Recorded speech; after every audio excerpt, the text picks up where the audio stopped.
Chad Bradford for the ninth. Well, Bradford's the guy who's going to drop down on you. It's very difficult for right-handed hitters to hit. And I always thought facing a guy that came down low, even left-handed, you have to look for a ball out over and try to drive it the other way. Chad Bradford came over from the Baltimore Orioles. It was a big move at the time for this bullpen to be more solidified. It was good all year. You look at how tough it is. He nearly scrapes his knuckles on the mound. Well, you have to set your sights down there and look for the ball up. It's tough when it's down to hit. So he gave him one up last time. That one's down a little bit. So he's looking for a ball from your knees up, and you just try to drive it. Here's what it looks like coming at you. So right here, you're setting your sights down on the ground, and you're going to actually try to trace that ball from down there. Jermaine Dye with a count of 1-1. Grounds it foul. He's down 1-2.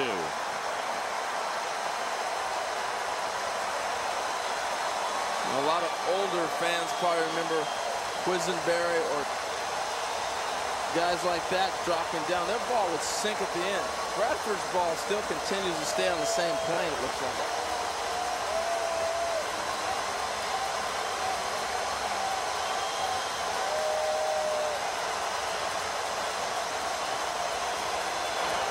Dye pops it up, foul ground.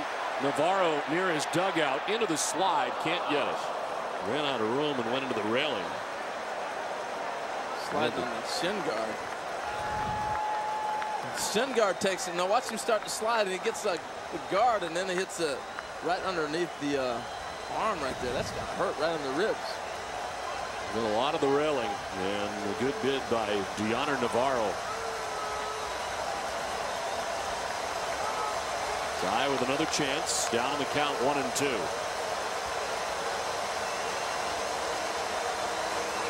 We got Konerko next, and then Tomey expected here in the ninth for Chicago.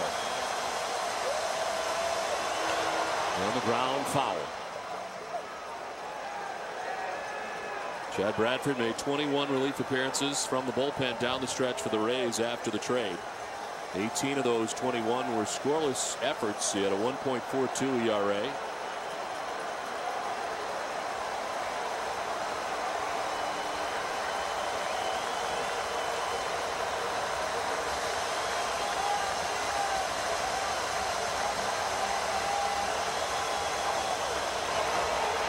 Dye takes ball 2, 2-2, just away. That was enticing.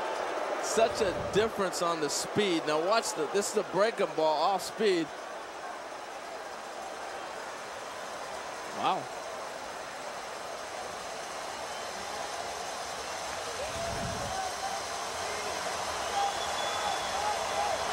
Dye chops it foul. Hanging in here against Chad Bradford. A 7-pitch at bat so far for Jermaine Dye.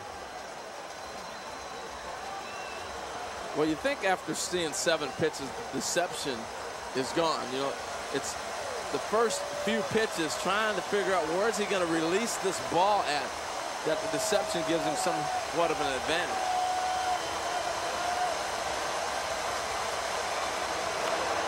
Fouls off another, this time just above the White Sox dugout. Got over there in a hurry.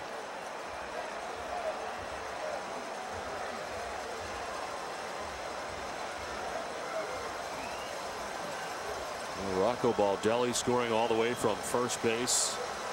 The Rays on top 6-2. They tack on a 3 spot in the bottom of the 8th. Well, the big thing about that run with Baldelli, why it's so important, it puts you up 4 runs. A grand slam can now not beat you. Dye fouls off another. So look at Baldelli here. He made sure the ball got home. Now most guys, they're not thinking right here that ball's going to fall in. But he's going hard the whole way, and particularly after he starts getting waved, he takes off.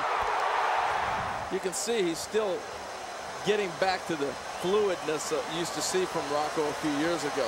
But he's still got around the bases pretty good. Missing so many games, unable to play back-to-back games at times. But big in the postseason for the Rays. Again, foul. And this at bat into double figures in pitches seen now for Jermaine Dye. That's 10. And Bradford's doing what he has to do. Throw strikes, and we talked about this last night. Pitch according to the situation. The last thing he wants to do right here is start walking guys. Make them earn their way on. And if you give up base hits, that's one thing. But a walk, you don't want to make guys let guys walk.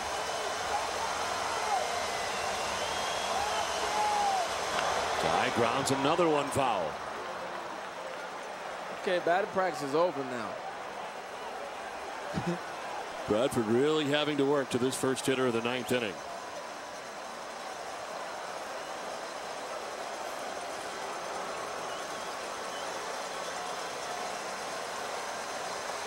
Runs that the White Sox have, they all came back in the first inning off Scott Kazmir. The bullpen has not allowed a run. Tap foul, and we'll do it again. This is a heck of a battle. And he has not gone back to that breaking pitch since he missed. He almost got him on the 1-2 breaking pitch. Since it's got to the 2-2 count, it's been all fastballs. 6 straight foul balls now for Jermaine Dye, and a 12-pitch at bat at the moment. Griffey Jr. with the bat in hand. You start looking down the lineup and you wonder, where is Griffey going to hit? Dye lines to short, off the glove of Bartlett, recovers and fires high, no out. Ibar appeared to tag him on the way by, but the first base umpire Culpa said he didn't get him. That one was hooking away from Bartlett. It glances off the glove, and reaching at first is Dye after a 12-pitch at bat. Well, that ball looks like he lost it in the lights here by the reaction of him. Now, I think they get him at the end of this play right here. You can see him tapping. He got him right there. No doubt about it. Yeah, I thought he got him. But that's a tough look because he's still moving to get in position. He's behind the runner, and see the position he's in? He's behind the runner and the first baseman. So that's a tough call for the umpire. Now, I give a lot of credit to Jermaine Dye to continue running, because a lot of times on those plays, you hit a blind drive, you've done it all summer long, you stop. But he continued. He started to hesitate, but he continued on. Joe Madden out there talking to Ron Culpa, the first base umpire, who made the call, and it certainly appears to be the wrong one. Well, it's real easy to see on slow motion. We got to remember, this is a full speed play. I'd love to see that at regular time and get a chance to see what that looks like, because then you get really an idea of what the umpire's looking at. You see he's blocked off, and from his vantage point, you're going on sounds and everything else. Tough call. Looks a lot easier in slow motion. I'm sorry. They credit Jermaine Dye with a hit. Wow. Well, I guess that's interesting. 12 for both teams now, as Konerko stands in with a runner at first and Jermaine Dye.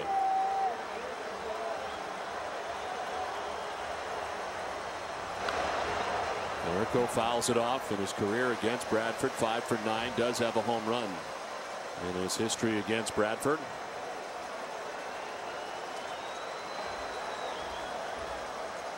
And a base hit in his last at bat, and is 1 for 4 in the game.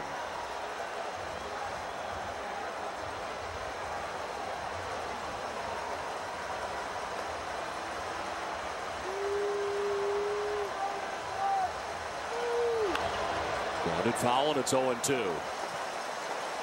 Okay, here's the real-time play on this. This is how it happens with the umpire. Now watch how difficult this is to make this call on a full-speed play.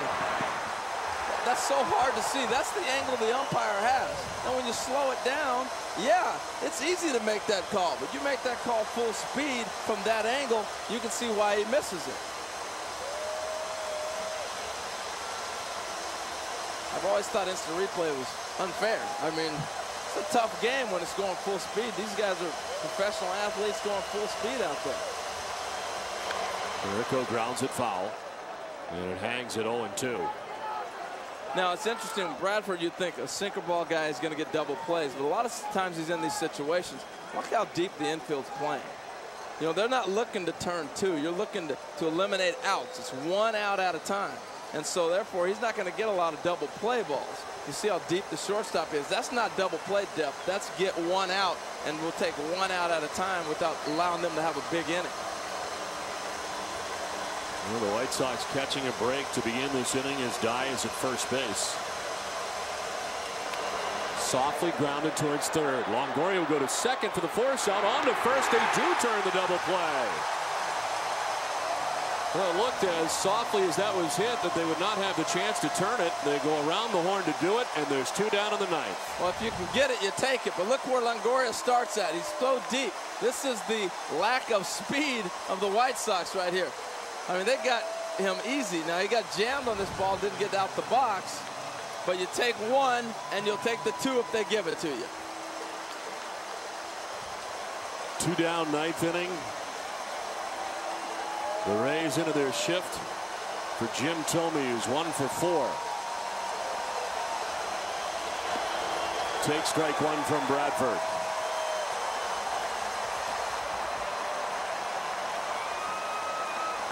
A single and a run batted in the first inning for Thome. White Sox got 2 in the first, but that's the last time they scored. 0-2.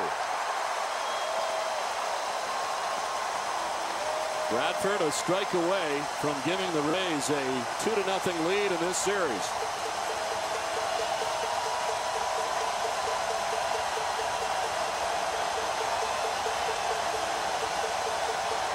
Strike 3 call. The Tampa Bay Rays have taken the first 2 games of this American League Division Series. 11 2/3, giving up 9 hits, 2 walks, same number of strikeouts. So Davis hitting at .330. 0 for 2, a fly to right. He hit one hard right back up the middle. They got a force play at home. His last time up, can't get the sinker. Outfield straight away and deep for Davis. Eric has hit in 30 of his last 40 ball games, 37 of his last 40.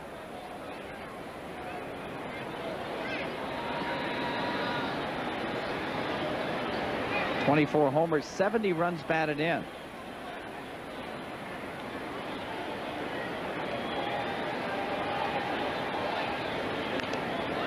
Can't get the slider. He fouls that one off the end of the bat.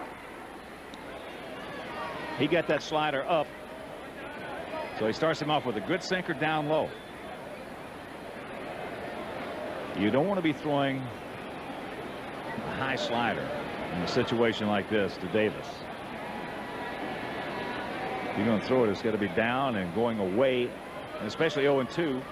You don't have to throw it for a strike. So we'll see what they try to do right here. Coming inside, it's going to be the sinker.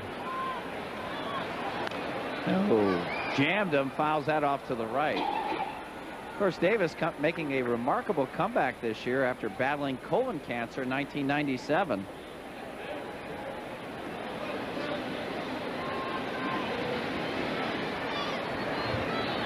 Eric, a .263 career hitter. And last year he did hit .304 for the Birds. They want this one away. Slider, he got him. So a big strikeout by Bradford. He got that slider down.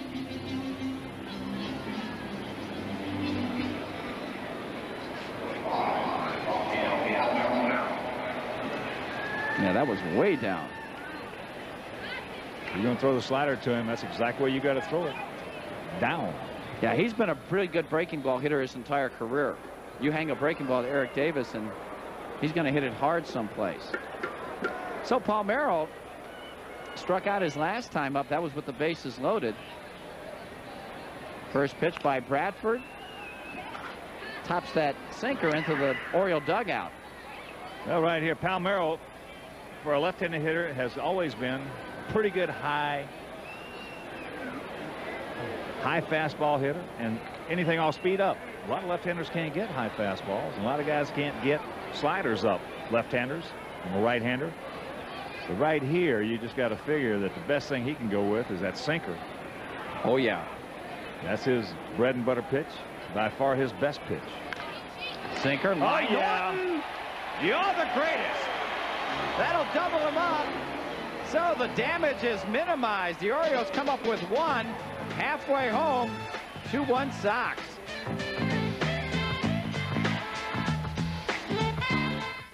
It's the top of the 6th inning at Comiskey Park.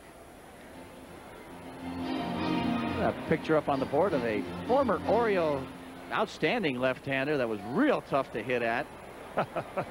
Mike Cuellar. What a great pitcher he was. Oh, man. Here's Cal Ripken.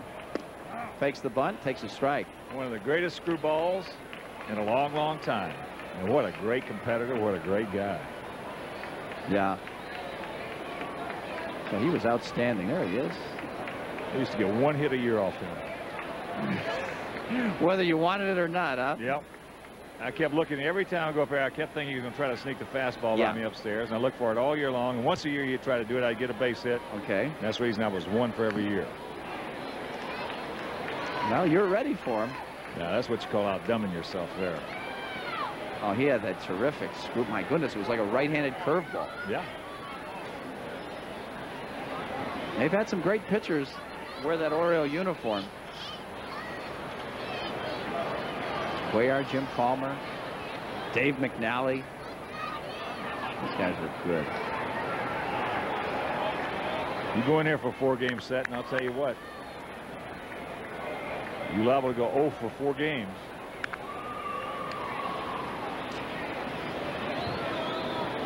They could pitch.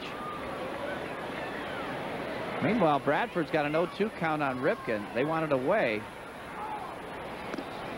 That's real wide. Now, Earl Weaver did a great job in there in bringing young pitchers along.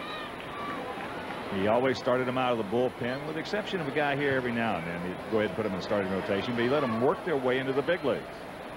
Gave them a lot of chance to be successful. This off the end of the bat. Caruso's there, and he makes the catch.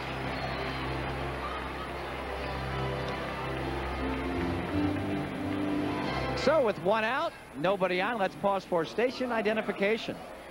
This is America's #1 sports station, WGN, Chicago. Back at Comiskey Park with Ken Harrelson, Tom Pachort.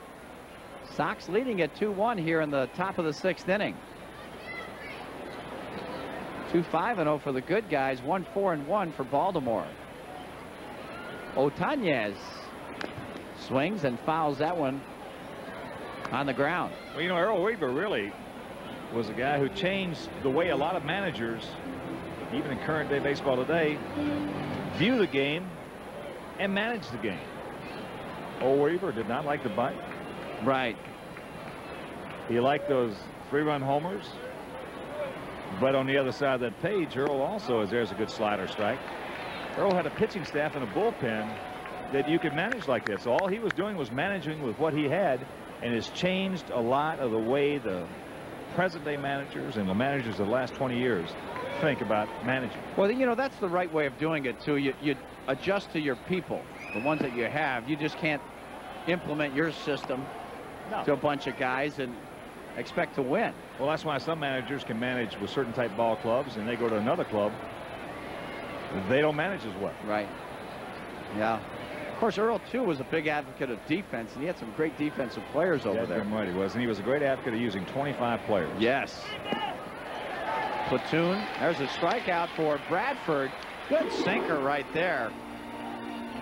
Otañez goes down. Weaver always had 4 outfielders that played in at least 100 games, 5 infielders that played in 100 games. Everybody knew what their job was when they got to the ballpark. That's good. Keith Folkwarming in the Sox bullpen. Yeah, he had a great platoon system over there in left field. That one year those guys produced fantastic numbers together. Yeah. They got a lot of at-bats each. There's a slider, misses away to Hoyles.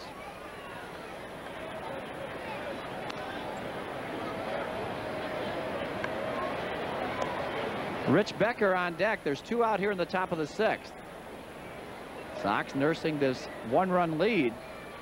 Boy, Chad Bradford came on and did a job last inning minimizing the damage. The Orioles scored just 1 run. There's a jam shot. 1 hopper back to Chad.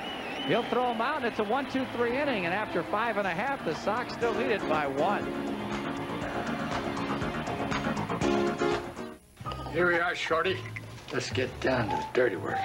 You know, your grandma doesn't think we can do this, but what does she know?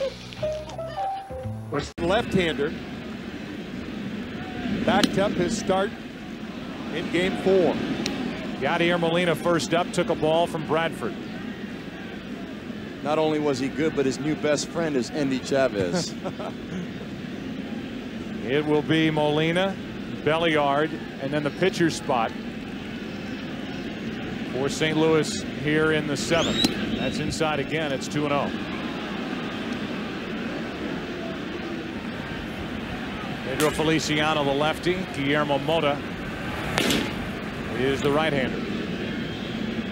Endy Chavez has about 57,000 new best friends with that play. Here's a 2-0. Molina taking. It's a strike. 2-1. Out beyond Endy Chavez is the Cardinal bullpen. And as I look out there, I don't see any action, and there isn't anybody throwing. Even though Suppan is the 3rd scheduled hitter here in the 7th. So far, Suppan has allowed 1 run on 2 hits. Just pitched around an error. That's foul.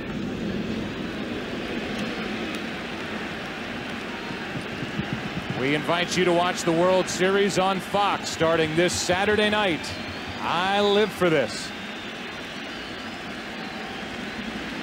Who will it be? Mets at the Tigers, or a rematch 1934-1968 with the Cardinals and Detroit? 2-2 to Molina. Another foul.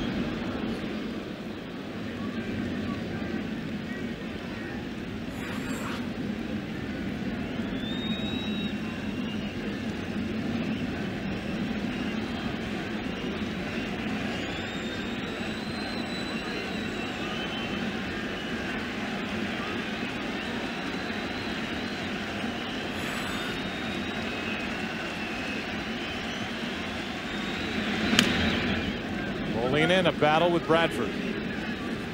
Bradford has been busy. He worked last night in game 6. He worked in game 5 the night before.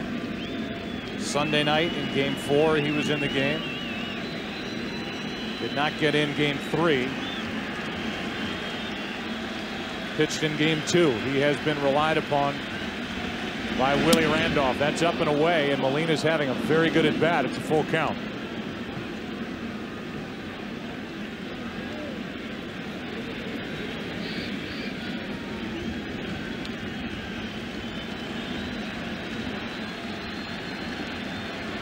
Eighth pitch of the at-bat.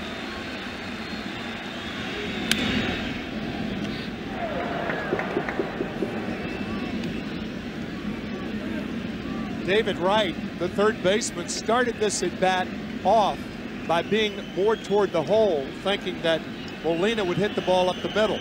But as Molina continues to foul balls off in this area right here, Wright has moved closer to the line to try to protect against the double. Another 3-2, and Molina off balance hits it into the air to Chavez. 1 out. Fooled on the pitch. Molina is gone, and the batter will be Ronnie Belliard. Second baseman Ronnie Belliard. It'll be 1 and done for Bradford as the pitcher spot is due to lead off in the bottom of this 7th.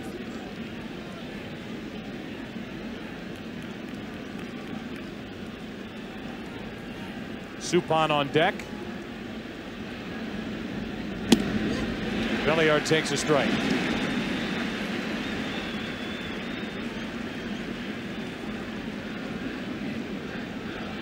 Five home runs as a Cardinal for Belliard. 8 with Cleveland when he hit .291. Picked up at the trading deadline by Walt Jocketty and the Cardinals to take over second base. Chops it over the head of Bradford. Tough play for Valentin. Good play. 2 out. Valentin with an excellent jump on that ball, and he had a tricky in-between hop to handle right near the bag. Bradford can't get to it. The hop right there, played nicely by Valentine. A Travelers in sync box score for the Cardinals. The only hits, and there are 4 of them, belong to Eckstein, Edmonds, Molina, and Belliard, who also has the only RBI on a sacrifice bunt, a safety squeeze to tie it in the second. Suppan, strike 1. A bunt and a strikeout for Suppan tonight. A home run in Game 3 against Traxel.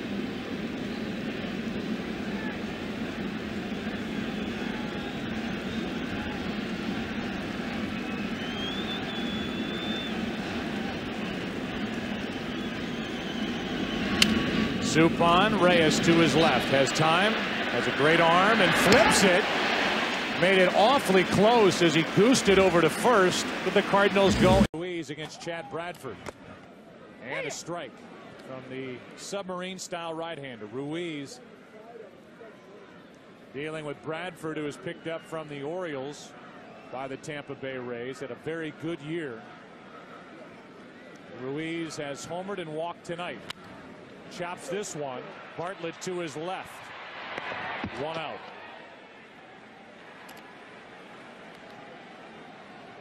Now we'll have a pinch hitter, Jeff Jenkins, off the bench to bat for Scott Air. Join Major League Baseball in its efforts to help victims of the devastation caused by Hurricane Ike by donating to the Gulf Coast Ike Relief Fund. Log on to ghcf.org or MLB.com to help those in need. Together, we can make a difference. The reason Jeff Jenkins is the hitter now is he's the best low ball hitter on the Phillies bench. And that's what you want against a guy like Bradford, whose success comes from sinkers down in the zone. He's got an uppercut swing, does Jeff Jenkins. Longtime Milwaukee Brewer as J.P. Howell gets loose.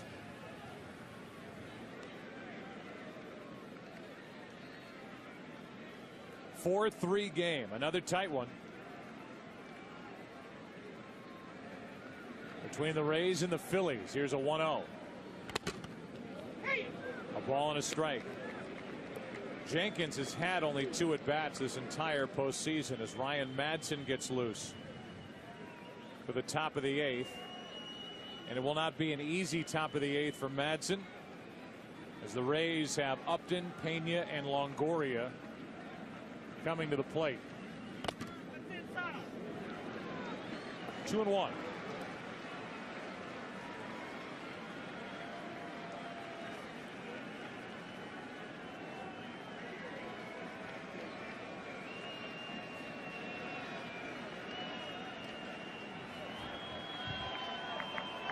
Jenkins up on the count. 2 balls and a strike. Bradford deals, and it's hooked foul. 2-2. Charlie Manuel sending Jeff Jenkins up there, and what Bradford's done, he's gone away from his strength. His strength is away to left-handed batters, but he's tried to come inside 4 times to Jenkins. Tell you, Jenkins can lift that pitch down and in. Got a lot of power on that particular pitch.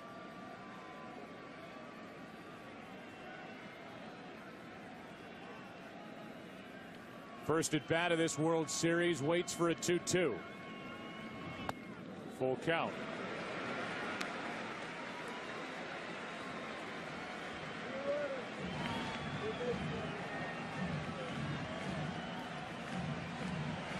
Now Jim Hickey looking at hitting charts with the switch hitting Jimmy Rollins on deck. With 1 out, nobody on. Jenkins grounds to short.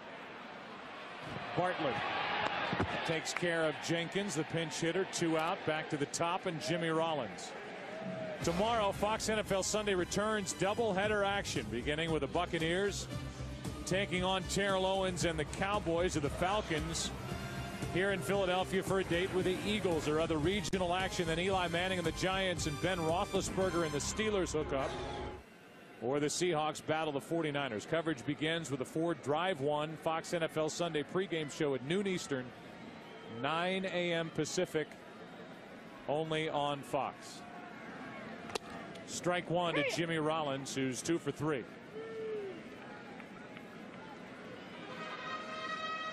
Our own Chris Myers will camp out here overnight and then head across the street for the Falcons and Eagles tomorrow in the afternoon, and then join us here in the evening for the World Series. There's another strike to Jimmy Rollins, 0-2. It's a split doubleheader for Chris Myers tomorrow. It is.